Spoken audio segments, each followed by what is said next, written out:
Okay. Oh, thank you. So last night we learned just an Amud. We learned. Coming last night? We learned last night. Yeah. We learned from Itmar, which was on Daf Yudalid Amud Beis, and we got until the Savar Shmuel, which is on Tesvav Amud Aleph. Where exactly is it? It's about 15 lines down. Tesvav Amud Aleph. What's the word? The Savar Shmuel. Lakach. Yeah, Lekech. Lekech Migas. And the line starts Inish. We have a traditional Gemara. Okay.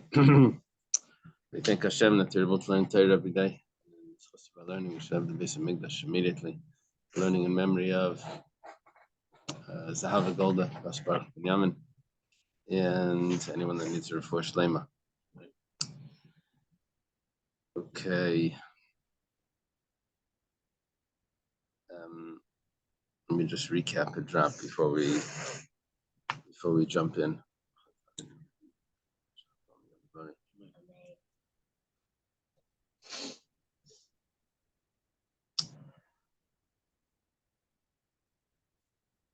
Yeah, we were discussing this interesting case where someone has sold a field that wasn't his because he stole the field, and then he sold it. And the question was, when the real owner comes and takes the property away from the purchaser, he says, I don't know what you're doing here, but the guy that sold it to you never owned it. So the purchaser, say his name is Shimon, goes to Ruvain, who's the guy that sold it to him, who's the Ganav. He's the Meicher and the Goslin. He goes to him and he says, I want my money back. He says, okay, here's the money. But then he says, I also put improvements into the property.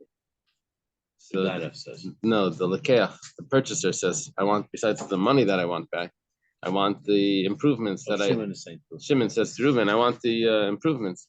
So we had a problem with him paying that because it could be ribbis, or it looks like ribbis, because really there was no sale here. All there was he gave him money, and then he comes back and he wants more money.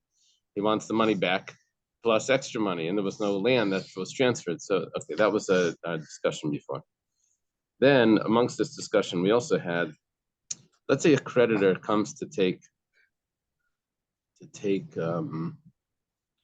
away a property that's been sold.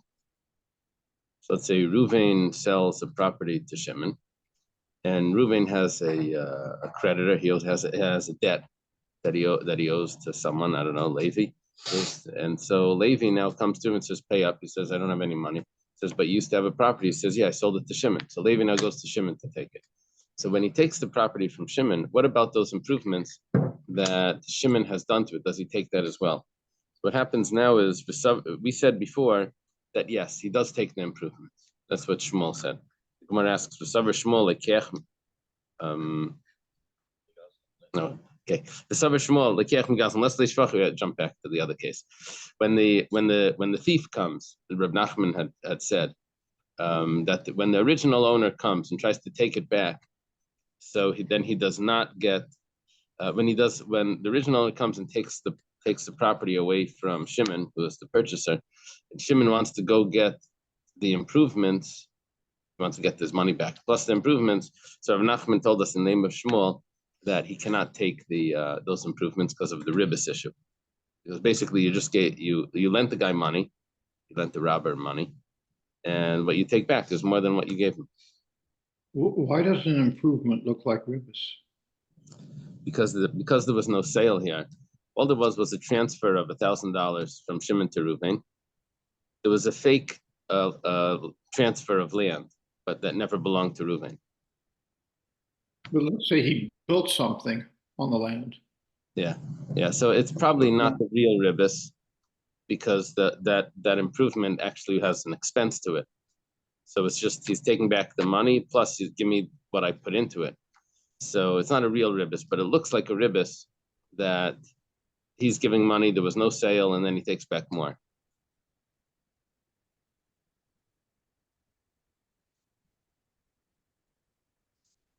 Yeah, I want to see exactly if it's Doesn't sound like interest to me. It's Rashi calls it Metzia Daf. If you look at the Rashi back by Kiman the Leslie Karka on Yadalin Amid Beis, Rashi says, "Hayil vein Karka zu shaloi," because this property isn't his. Nimtza shein kan shum mecher. That means there was no sale. Ba'amois no vetzloi. So what's the money? The money's just a loan. Now that he's taking more than what he's taking back more than what he lent, so that's ribbis. Ah, thank you. Okay. The Gemara says, "The Shmuel hold that if someone purchases from a thief and now he loses the property and he's trying to get back his money plus the improvements, he doesn't get the improvements." But Shmuel said to Rav Chinna bar Shelas, this must have been a scribe. I don't have any comment. The Koran usually says something about. I know Rav Shmuel bar Shelas, but Rav Chinna bar Shelas, I'm not familiar with. He tells him that Imlech, b'ksoiv. You have something in there on the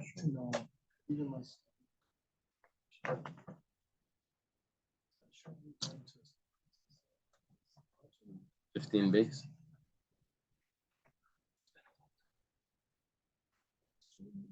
No biographies. Okay, so he tells the scribe that before you start writing, you should ask shufra, shvacha, uperi.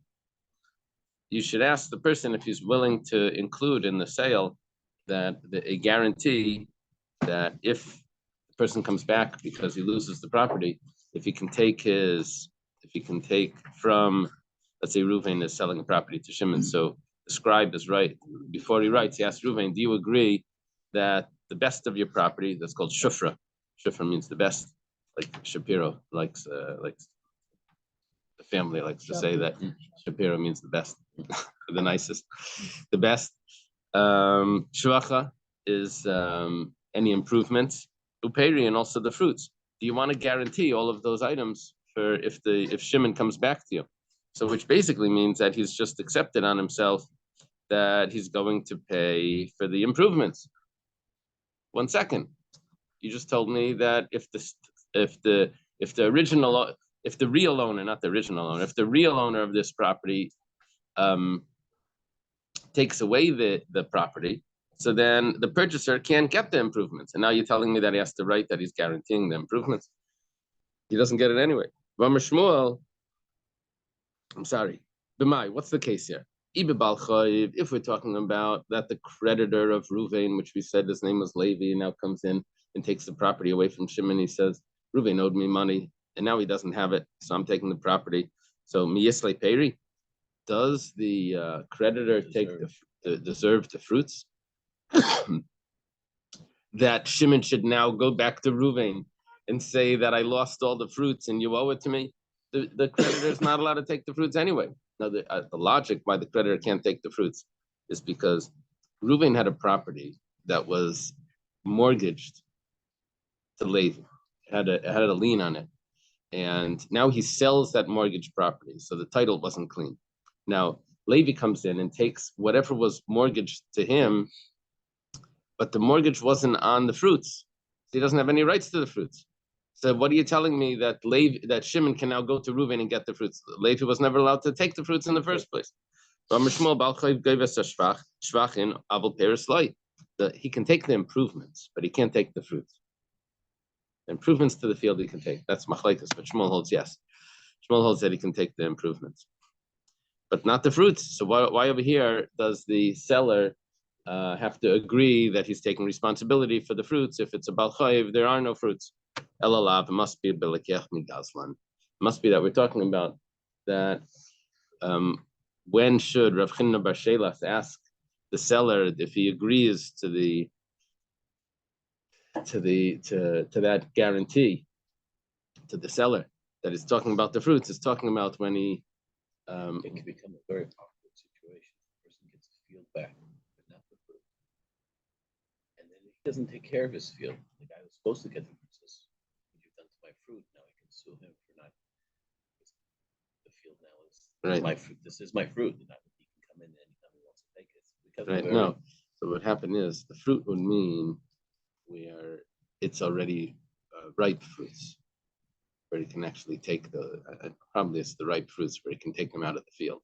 That would be the pears, or maybe it's the unripe fruits. Okay, so it's interesting. It's going to come up that there's a difference here between the balchoiv and the nigzal. These are basically we're comparing here the balchoiv to the nigzal.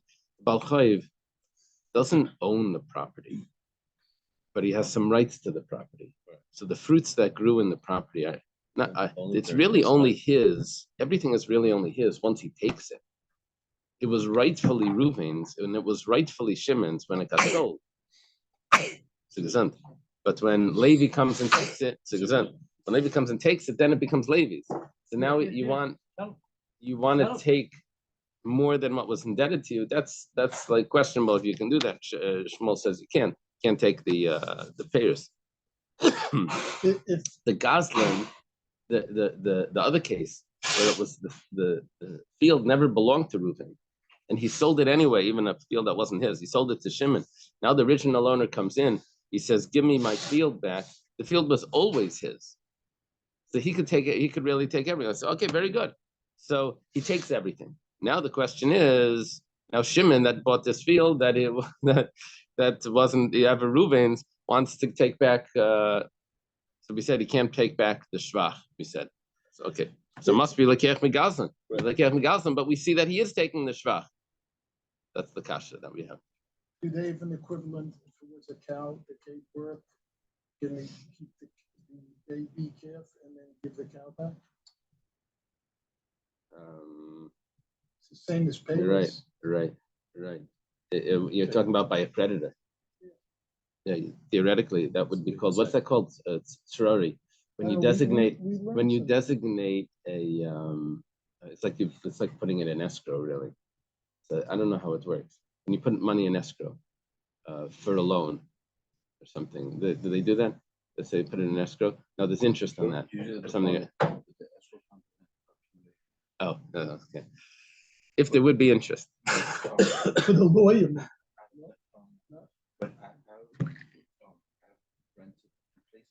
Where they can put your money in and they give you the interest.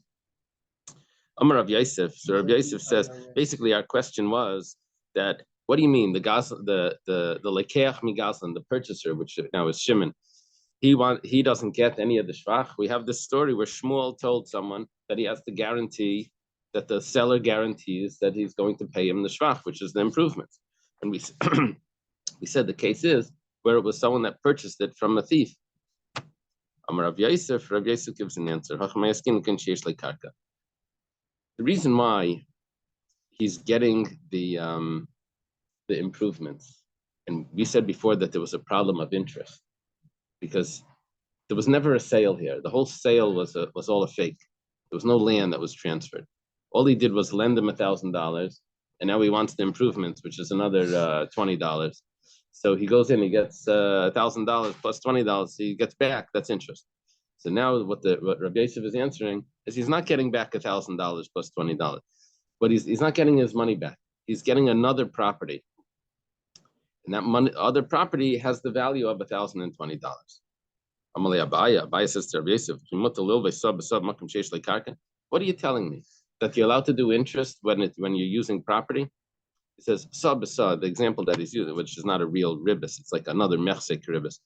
Sabasa is a rabbinic problem that if someone borrows grain and pays back in the next season grain, so the price may have changed. So you're not supposed to say, "I'm gonna borrow a saw this season and give you back a saw next season." You're supposed to convert it into a value. I'll give you $100 worth of grain this season, and then you're allowed to give back $100 worth of value in the next season, but not this, which could be a different size. But if it's the same measurement, the same measurement, then there's a rabbinic interest. It's considered a rabbinically interest. So what are you saying? That if you borrow grain in this season then you're going to be able to give back property, and then in the equivalent of that grain in the next season, which may be more an increase of value.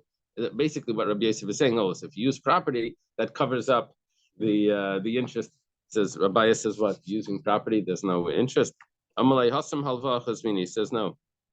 Sabasa is when you actually borrowed. And so over there, you can't return it with property, saying that, there's no interest now because it's property. That's not. But over here, there actually was a sale. He had actually paid money. And the only thing is, the money that he paid went for a property that wasn't real. It wasn't his. So he's replacing it with another. So you could look at it different. You could look at it that he gave him $100, $1,000. The property wasn't his. Now he gave him another $20. So what he's doing is he's giving him a property of $1,020. But it's not it doesn't have to be that you look at it that it's a return of lent money. It could be this was the purchase of this new property. If someone borrows a cup of sugar, your neighbor, all right, and then wants to, well, you borrow it, and then you want to give it back 6 months later, and the price now is more expensive. Yeah. You can't give them back the cup of sugar? So there's a special dispensation for neighbors. Do you have an egg? Do you have flour? Do you have this? Do you have that? That's a special thing because they're not makbid even if it doesn't come back. No, So the people do it. Or else the neighbors would go crazy. Erev Shabbos people are running around. We get knocks on the door sometimes.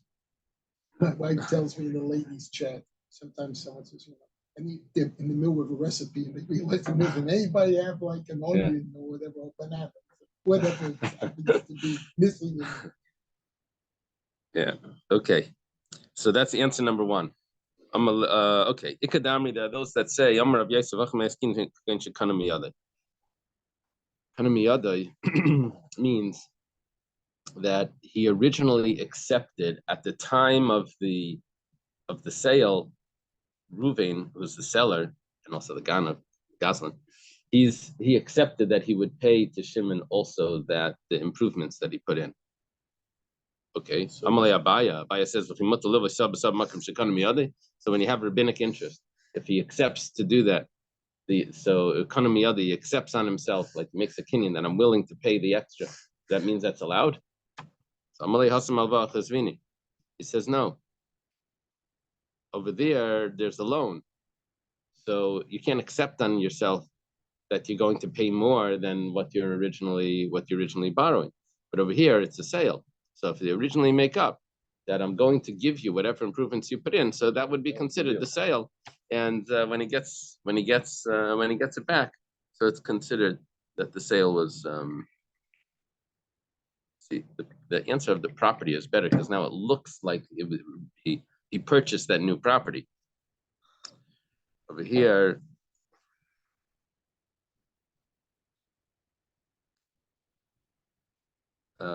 here, what he's saying is that because he agreed to it at the beginning, it's not payment for interest. Is basically paying for the ability to hold on to your money. That's what interest is. But because over here he accepted to pay that even before was holding on to it. Even before this, the amount of time elapsed that he was holding on to the money, he accepted that. So you can accept interest also at the beginning. I'm not sure. It's not so clear.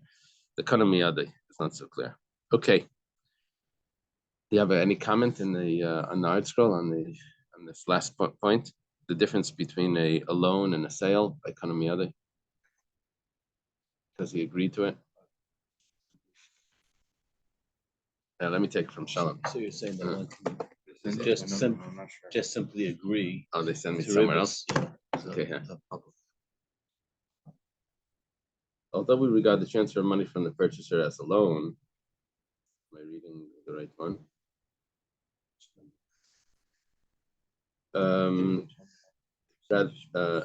The purchaser certainly did not intend it to be a loan. The money was initially given as a payment for the land. In retrospect, it is only in retrospect that it's viewed as a loan. If the sages are more lenient with regard to interest prohibition in this case. Ritva brings the Gemara's answer to sharper focus. There are two cases of rabbinically prohibited interest. One that the rabbis labeled as a form of interest, and one that is really not interest at all, but merely resembles interest. The case of Sabasa, since it involves a loan, is rabbinically forbidden because it is a form of interest. Therefore, there's no special leniencies. Compensation for improvements, on the other hand, is not interest at all, since it does not involve a loan. Rather, it's forbidden merely because it resembles interest. Consequently, it has leniency. Leniency is not applied to the form of category rabbinically forbidden. Okay, very good. What that's saying is that it just has to do with the chumrah of sabasa. Sabasa has chumras that mechse karibis by the sale doesn't have. That's what we're saying. Okay, gufa. Gufa means we're returning to something that we mentioned already, but we didn't analyze it. Amar Shmuel. Shmuel said, Bal Chayv gave us a shvach. In this discussion, we said that if Ruvain has a creditor, he owes money to Levi, and he sold his property to Shimon, so Levi comes and takes the property away from Shimon. So Shimon can go back to Ruvain and collect not only his money that he paid for the property, but even the improvements. Why? Because the Bal Chayv, because Levi and took the improvements. Amar Rava says Teda. I'll prove it to you that that's the case. Because when someone sells the property, in the document it says, I will get up, Ashvi, and settle, Vidke, and purify, Amrek, and clear, Zvini in this sale. Inon, it itself, Amaleyan, it's toil, which means haisas, expenses, Shvachayan, and the improvements, Bekim Kadamach, and I will stand in front of you. Or Bitzavi Zavina Dinad. And Zavina either means the Meicher or Lekeach. Either the seller or the buyer agrees. It's obvious, agrees. And this seller or buyer agrees. It's hard to put the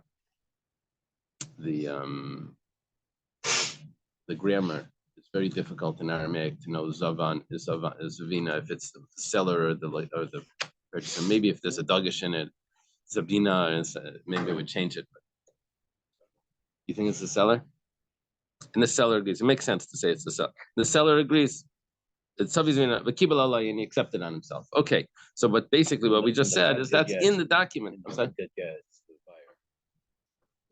Oh yeah.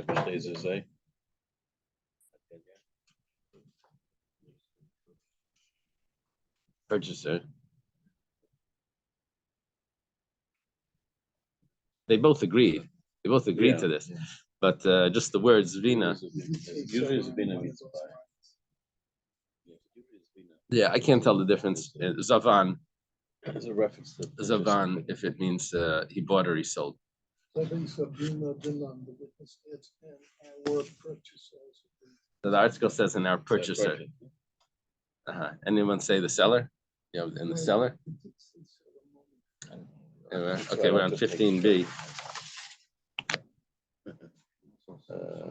15b, yeah.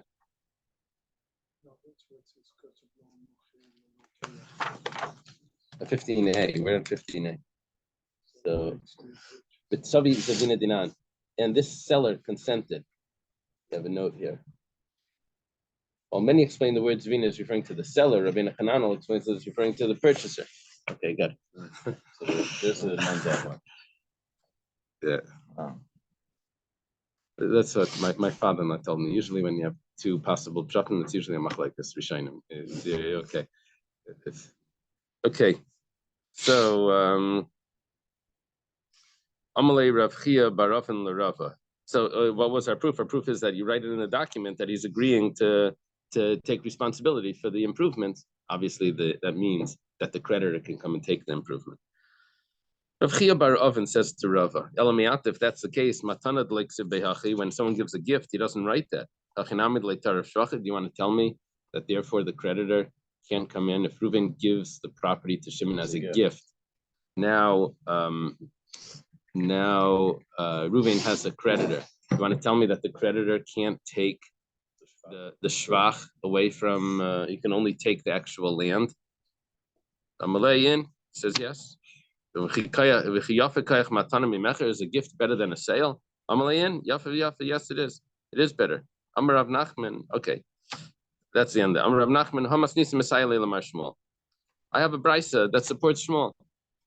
But our friend Huna, Rav Huna, would say that it's not a support. He would say it's talking about something else. The Tanya was taught in a brisa. If someone sells a field to his friend, and now the field is leaving, so Reuven sells a field to Shimon, and now it's being taken away from Shimon. What's the reason? We'll see soon. When Shimon goes back to Reuven, says, "You sold me a field, and now I'm losing it. I need them. I want my money back." So he takes the principal, even from other properties that Reuven has sold, like people that are in the same boat as him, right? He's losing his property. Reuven sold it to him, and now he's going and taking it from other people that Reuven sold properties to. Okay, which is a little crazy, right? Yeah. Gives him the right because you become accountable all of a sudden. No, well, if it's a creditor, if we didn't say why Shimon's losing the property, but let's say it's a creditor. So then, when Shimon bought the property, Reuven at that time had debts. To begin with. Now,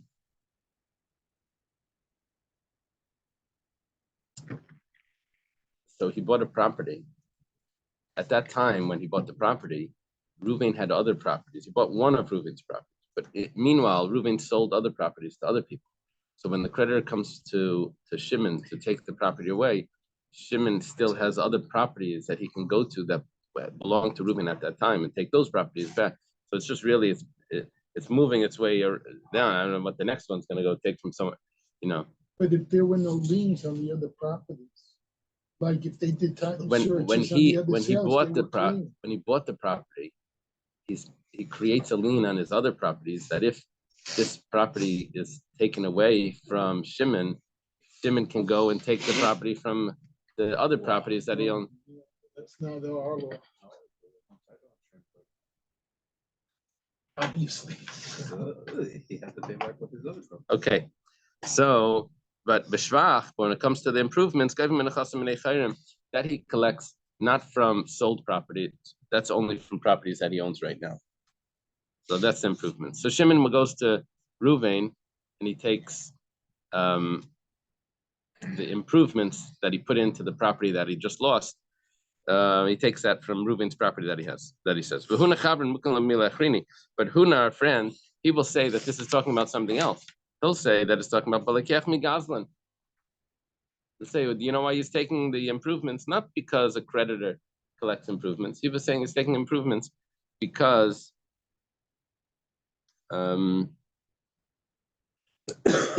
because when someone purchases from a thief, that the field was never his. So we had a machlekes before, if you can take the improvements, but we were saying Shmuel says no, that you can't take the improvements, but Rav said yes. And Huna, that follows Rav, would say that you can take the improvements. And so he's talking about a case of not where a creditor comes in to take it, but an original, but the rightful owner comes and takes it, then there are improvements there. Okay.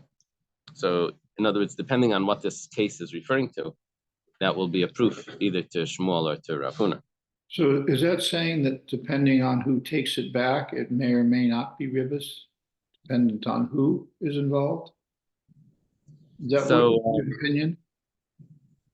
Yeah, well, there's a machlekes regarding someone that buys from a thief. Mm-hmm. If it's considered ribus. That was a machlekes Rav and Shmuel. Right. Rav says you can take the extra money, and Shmuel said that you can't. The question was if he agreed to give it. So Rav Nachman says even if he agrees to it, he still can't do it because of the ribus. Shmuel is very extreme in this. But then when it comes to the creditor, so Shmuel says that no, you can take the improvements. Mm-hmm. Because that was an actual sale. That's not a problem. By the creditor, there was a lien that was transferred. There's just a creditor that comes in and says that I had a lien on that, but the sale is a valid sale. Mm-hmm. Yeah. Rashi over here is very strong. Rashi spells it out very clearly. He says in the Rashi, "Belekech mi gazlan." If you take a look at that, it says the nigzal vaday tarif shvacha. He for sure can take his improvements. The guy that was the original owner of this field, not just the original owner, the real owner of the field. He says the reason why I can take the improvements is because who made these improvements? Those improvements are all my field produced them. The trees grew, the trees are bigger, the fruits grew, all of that's coming from my field, and it was never your field. So just get out of the field, and it's all mine. Now there may have been hitzos, there may have been expenses that were put in, but hitzos, okay. The simple improvements, the rightful owner says that they're mine. Those natural improvements. The Bal Chayiv, the creditor, when he comes in, he can't say that field was always mine and all the improvements are mine. He's only taking the field right now, and the only thing that was his was whatever was indebted to him. Whatever was indebted to him was whatever was in the original lien. Okay, we'll get some more details about this. Okay.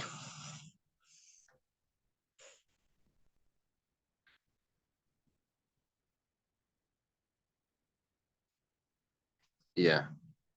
So in other words, there is a possibility, at least according to Rav Huna, that the Gazlan can take the improvements and the creditor can't take the improvements.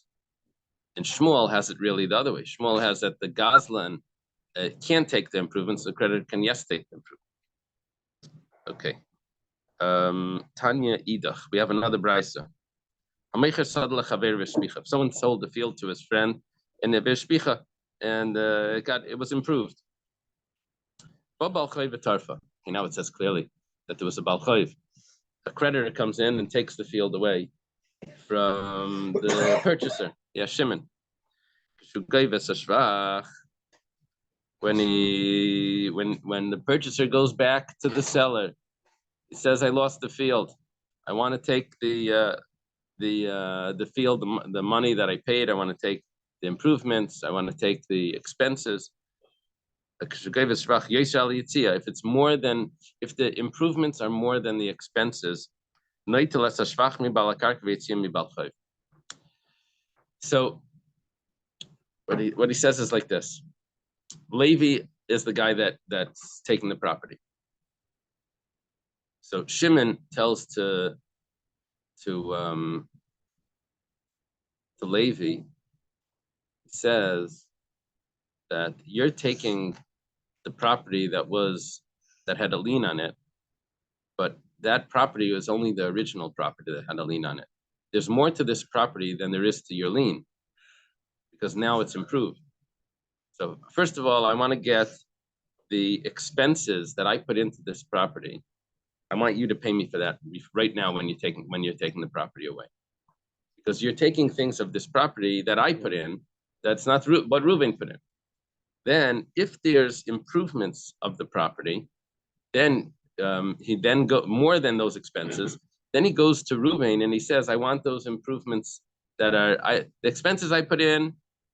That's already Levi already paid me. But then there's improvements here that were mine because I bought the property. It was actually all mine, but and it was just taken away from me. So I know the money you have to give me. But there's also those extra improvements to the property that are beyond the expenses that were taken away." And look at it like this. One more fine point. Let's say the property was worth $1,000. Let's say with the improvements, it's worth another $100. Let's say Reuven owed Levi $1,100. So he says, "Look, I've paid your debt with the improvements of my property. So you owe me for the extra money. My property is now worth more. I actually paid your debt. Give me the money that But if only the expenses are more than the improvements, and who pays the expenses? The Levi, which is the creditor. Then he only takes the expenses. He can't go back to Ruvain and say, I also want the shvach, because it's already been covered by the expenses. Okay, now how would Shmuel establish this? If we're talking about that he purchased it, that the person that's taking the field away was actually the rightful owner. So kasher reisha. Then how does it work that he takes improvements? They doesn't have improvements according to Shmuel. You're not supposed to take that. We said it was an interest problem. And if we're talking about a creditor, then kasher reisha v'seifa, then we have a question on everything. Because Damar Shmuel, Bal Chayiv gave us a shvach. Because Shmuel said a statement that the creditor comes in and just takes the entire field, including the shvach. And Shmuel never told us that the purchaser can go back and collect the shvach. He never told us that. It looked like from Shmuel's statement that he just collects it and there's no payment for that. And over here we're saying that there is a payment for the improvement. So the Gemara answers, we can say, remember we said before that we said there was a problem of collecting the improvements because that looks like interest, but then we got rid of that by saying, Rabbi Yosef said if it was a lien that you're taking back, then we just consider it like a new purchase. We're lenient because of the purchase. Okay. So we have ways out. We have two ways out of saying that he was returning after the field was taken away from him because it was never Reuven's. What we can actually say is talking about a Bal Chayiv. Now, why did Shmuel say that a Bal Chayiv, that the creditor just takes everything and the purchaser doesn't get the improvements? Well, like kasha, it's not a problem. Depends what type of improvements there are. There are improvements that are ready to be harvested, and then there's improvements that are not ready to be harvested. If they're ready to be harvested, then those are considered independent items. Except means shoulder. It means you're ready to haul it away. So if it's considered separate from the property because it's already ready to be hauled away, so then he's able to go back and collect it. But if it's if it's still part of the property, then we consider it part of the property and the creditor takes it. He doesn't get paid for that. Gemara says, 1 second. We have so many cases every day that there's creditors and they take the property, and there's even improvements there that are ready to be hauled away, and he does collect it. Just like kasha,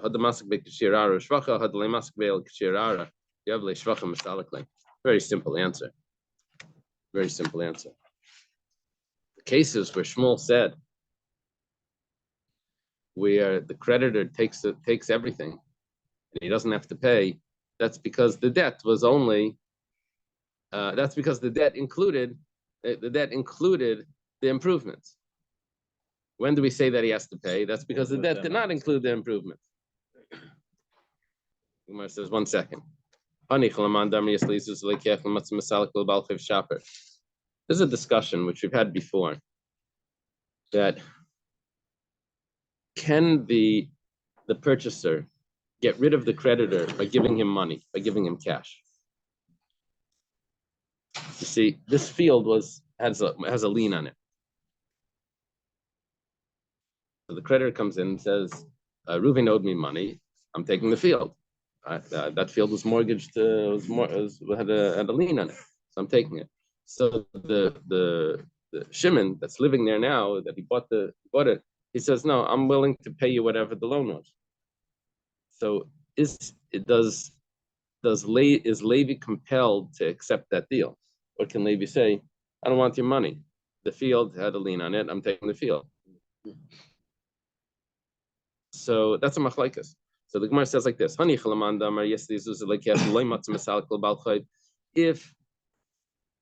if the one that's living there, the purchaser, cannot get rid of the creditor by giving him money, then shaper, then it works out well. because what's happening over here is that the purchaser is not keeping any part of the field. Just the creditor is paying him for his expenses and paying him for the improvements. But according to the one that says that the one that's living there can say, take the money and leave me alone, and I want to keep the field. Namely could say, you could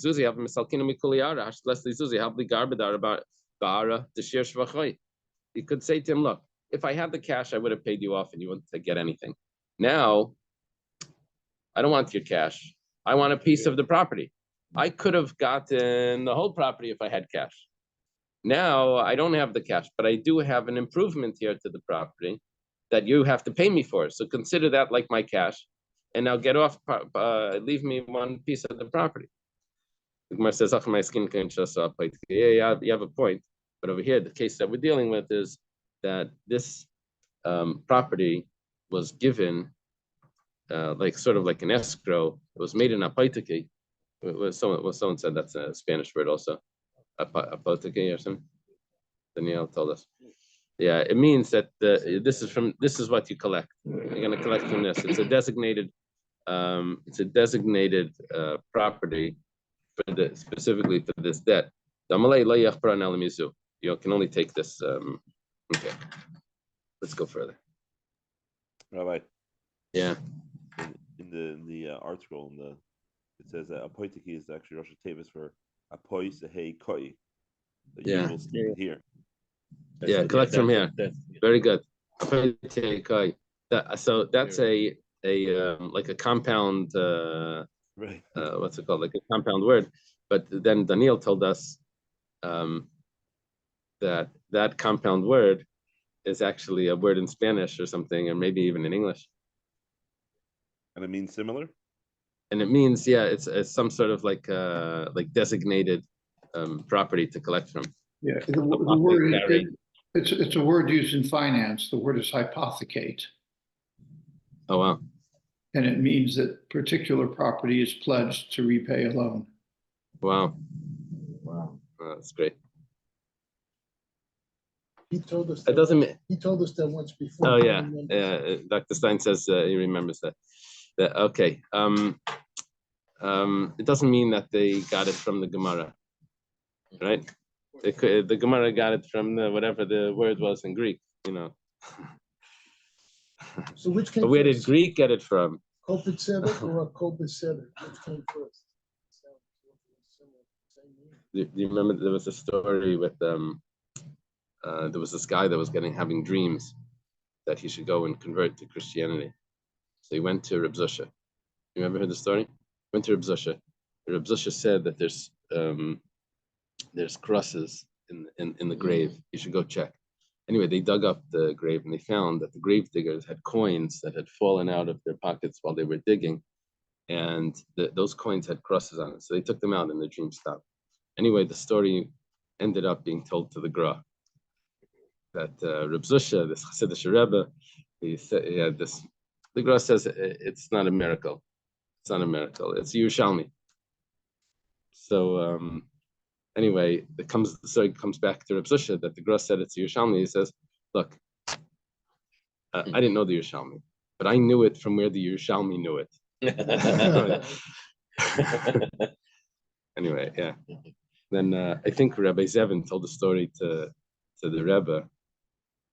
Rabbi Zevin wrote it in the Sipurei Chassidim, and the Rebbe asked him, "Where's the Yerushalmi?" You know, so, I don't know if the whole thing exists. You know. Okay. Anyway, Hikr Basheina Shalai Balakha. This is a very interesting fellow here. He recognizes that Reuven doesn't really own the field, but he says, "You know what? Who cares? I'm going to buy it anyway." And he does the sale. He purchases the field, even though he knows that this is a real problem. So Amarav and then of course he loses the field. So then he goes back to Reuven, and he can get the money back, but he can't get the improvements that he put into it. Shmuel says you don't get anything. You lost it. You knew that it wasn't. What was the expression? Yeah, you put your money on the horns of a deer or something. But my kamiflagi. Rav says that look, he knew that the property wasn't his. Why did he give him the money? He said maybe over here.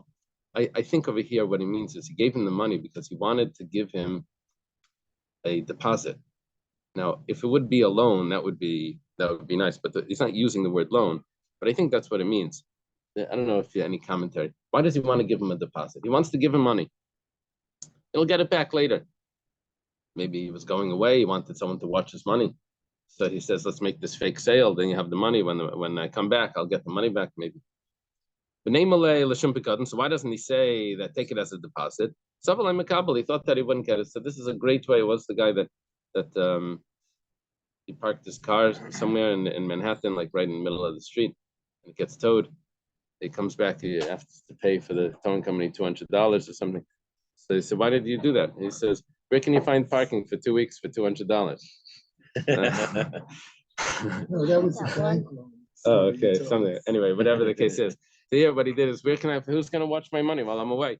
So I bought this fake sale. Okay, I'll get the money back later. Shmuel Savar, Adam Yideh Shekarkein, Levi he gave it as a gift. This is 1 second. So why didn't you say, by the way, I want to give you a gift. Here's $1,000. Says Ksifle Milse would be ashamed to accept the gift. He's a ganav. He's not afraid to steal. He's ashamed to accept the gift. Yeah.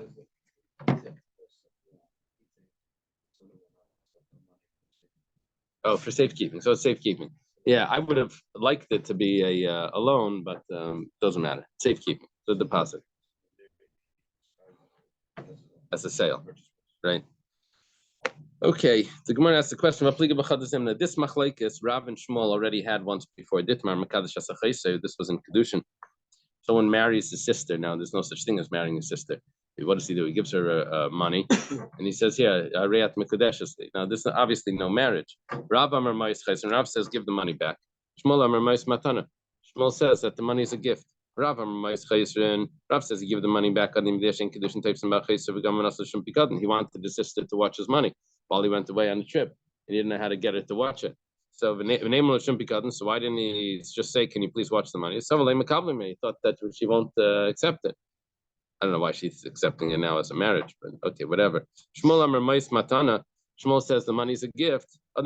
This brother knows that he can't marry his sister. He gave her a gift. So why didn't he say accept the gift? She'd be ashamed to accept the gift. Okay. So our question here is, why do Rav and Shmuel have to argue about this twice? It's the same story. One is with stolen property, and one is with the marrying his sister. It's necessary. If it would only say about the case of the stolen property,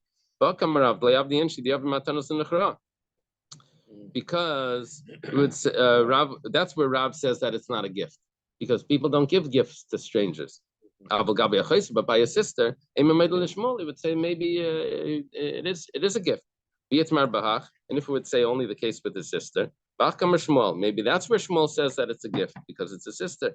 But maybe he would agree to Rav. So it's necessary in both cases. Okay. The Gemara has a question. Bein Rav damar pikadon, bein Shmuel damar matana. I get the gift part. I get the pikadon part. But how does he go into the field and live there and eat the fruits? It's not his field. And he knows that it's stolen. Zavar, he says, look, I'll do what the other guy was doing. The other guy was in the field. And when the owner comes, so the money that I gave them, according to Rav, will be a pikadon. So the Gemara is not telling me why he's halachically allowed to do it. The Gemara is just saying what he's thinking. He says, look, the other guy was there, so whatever. I was expecting the Gemara to give me a rationale, a halachic rationale, but I'm not seeing that. I'm a Rava. Rava says, Hilchasa, the halacha is, in a rush? I think they have a few minutes. Change now, Yeah. right? Yeah. You're right. So I'm in a rush. So Hilchasa, the halacha is because of the time for tefillin. So yesh mois. We're going back to the first case. We're gonna paskin like Rav. We had a machlekes Rav and Shmuel.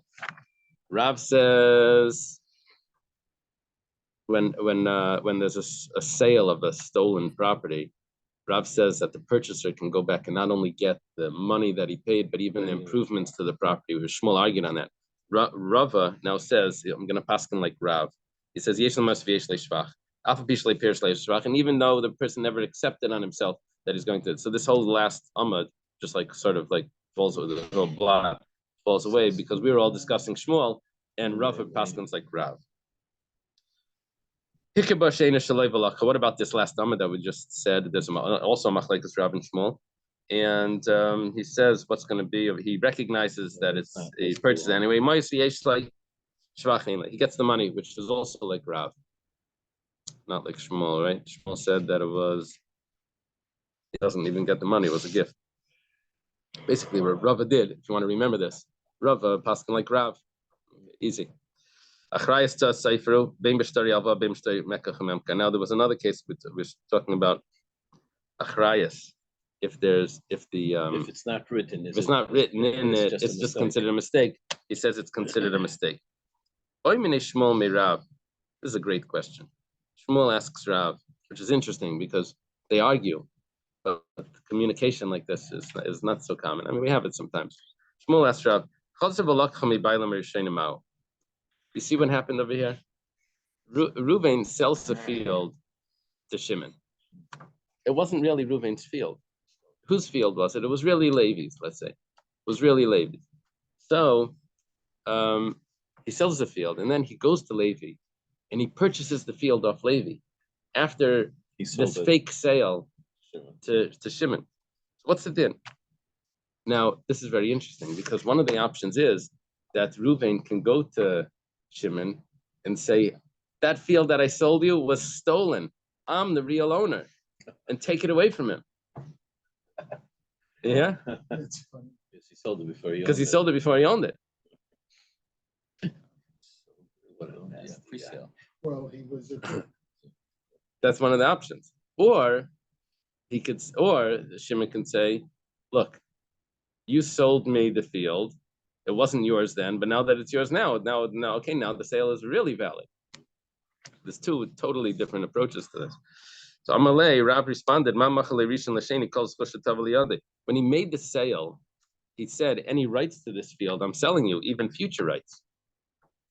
So the fact that I bought it now makes the sale more valid. So, my timer, what's the reason?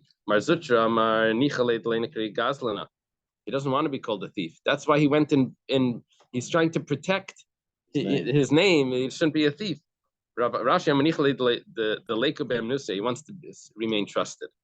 Okay, sort of the same thing, right? Might be now, what's the difference between these two explanations? There are differences between them. One difference is the mislekeach. Let's say the purchaser died. If he doesn't want to be called a thief, a misle. Now he's not concerned about being called a thief because he died. That you want him to stay trustworthy. He still wants to be trusted by his, could remain trustworthy by his sons. Gemara says, safe, karle b'nei lekeach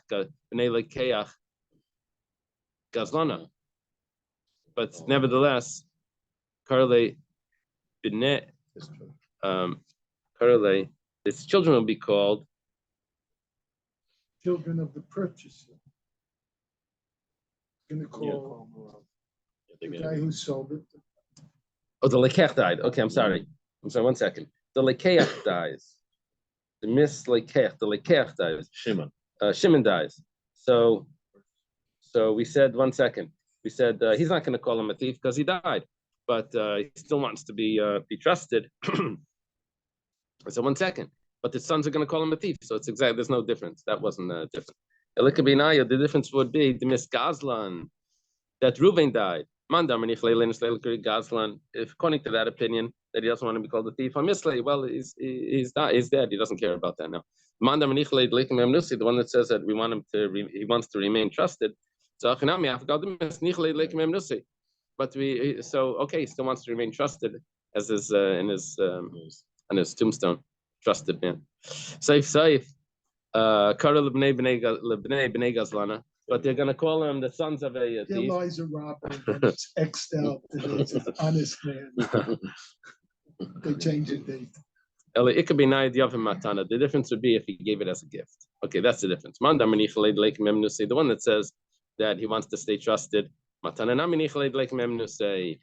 even if it's a gift, he wants to show that he's an honest man and the gift remains. But the one that says he doesn't want to be called a thief. My gazlina minach. I'll say, did I steal from you? I didn't steal from you. Okay, you lost. I tried to give you a gift, but so what? I'm not. I didn't steal from you. Okay, let's leave it over here. Yeah. Good Shabbos, everyone. Where we at?